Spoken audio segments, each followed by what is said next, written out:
سے کوئی شخص یہ نہ سمجھے کہ ہم جاوید احمد غامدی صاحب یا ان کے متاثرین کے ساتھ کھڑے ہیں نعوذ باللہ کہ ہم حوروں کا انکار کریں، کیونکہ غامدی صاحب ان کے ماننے والوں کا یہ نظریہ ہے کہ یہ دنیا کی عورتیں ہی نا ڈینٹنگ پینٹنگ کے بعد آپ کے حوالے کر دی جائیں گی، کوئی حور لگ سے مخلوق نہیں ہے۔ ان کا یہ نظریہ بالکل قرآن و سنت کے منافی ہے، اور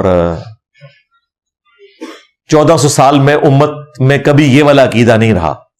آدھی بات درست ہے کہ جو دنیا کی بیویاں ہیں ان کو بھی اللہ تعالیٰ حوروں سے زیادہ خوبصورت بنا دے گا، یہ بات درست ہے، لیکن یہ کہنا کہ حور الگ سے کوئی اللہ تعالیٰ کی مخلوق نہیں ہے، صرف 2 کنزیکٹو صورتیں اگر آپ پڑھ لیں خود سے، مجھے بھی چھوڑ دیں، غامدی صاحب کو بھی چھوڑ دیں، سورۃ الرحمن اور سورۃ الواقعہ، اس میں باقاعدہ حوروں کا بائی نیم ذکر ہے، اور سورہ الرحمن میں تو آیا کہ ان حوروں کو جنتیوں سے پہلے نہ کسی جن نے چھوا نہ کسی انسان نے۔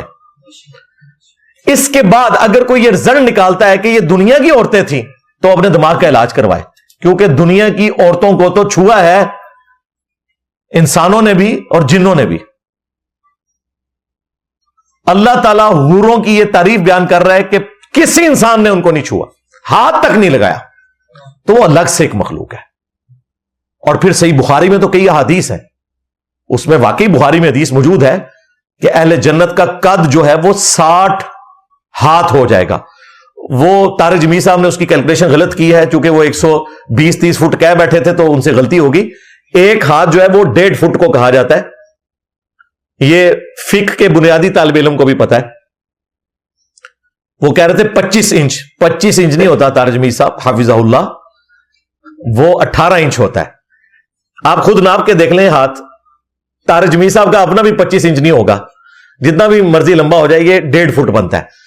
اس اعتبار سے 90 فٹ قد بنتا ہے ہر جنتی کا، اور ظاہر ہے اس میں اگر حوریں بھی ہوں گی 90 فٹ کی، تو یہ بخاری میں لکھا ہوا ہے، یہ بھی لکھا ہے بخاری میں کہ ان کے جسم ایسے ہوں گے کہ اگر ان کی پنڈلی کھل جائے تو گوشت اور ہڈیاں تک نظر آئیں، بالکل ٹرانسپیرنٹ، جس طرح آپ کو ہالی ووڈ کی فلموں میں وہ کوئی سین دکھاتے ہیں نا، تو یہ ان کی خوبی کے طور پر بیان ہوا ہے۔ اور یہ بھی آیا بخاری مسلم میں کہ اگر وہ اپنا چہرہ کھول دیں تو جنت سے لے کر زمین تک پوری کائنات روشن ہو جائے اور خوشبو سے مہک اٹھے۔ یہ جنت کی ڈائنامکس ہے، اس میں کوئی شک نہیں ہے۔ بالکل میں کہے نا ہوئے کہنے کہ جی ساڑی لائفہ جاندی رہی ہے تو باقیاں بھی جاندی رہی ہیں، نہیں، بہت کچھ رکھا ہوا ہے اللہ نے۔ اللہ تعالیٰ نے جنت میں اہل جنت کے لیے وہ کچھ رکھا ہے جو کسی نے تصور بھی نہیں کیا۔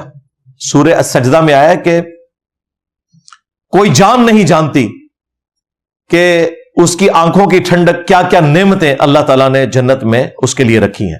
یہ آیت تلاوت کر کے نبی علیہ السلام نے فرمایا، بخاری مسلم دونوں میں حدیث ہے، کہ اللہ تعالیٰ فرماتا ہے میں نے اپنے بندوں کے لیے وہ نعمتیں تیار کر رکھی ہیں جو نہ کسی آنکھ نے دیکھی، نہ کسی کان نے سنی، نہ کسی دل پہ ان کا گمان بھی گزرا۔ وہ تو بہت نعمتیں ہیں، اور سب سے بڑی نعمت اللہ کا دیدار ہے۔ اس کا ذکر ہونا چاہیے۔ اللہ کے دیدار کے بعد ہر نعمت اس کے مقابلے پر کوئی حیثیت رکھتی نہیں ہے۔ یہ سب سے بڑی نعمت ہے جو جنت میں ملنے والی ہے۔ اللہم اجعلنا منہم۔ اور اس کے بعد نبی علیہ السلام کا پڑوس، آپ علیہ السلام کی زیارت ہونا۔ جنت میں بہت نعمتیں اللہ تعالیٰ نے اپنے بندوں کے لیے تیار کر رکھی ہے۔ حور تو اس میں سے ایک چھوٹی سی چیز ہے، بالکل بخاری میں موجود ہے کہ جنت کی حور کا جو دوپٹہ ہے وہ دنیا اور جو کچھ دنیا کے اندر ہے اس سے بڑھ کر ہے، اس میں کوئی شک نہیں ہے۔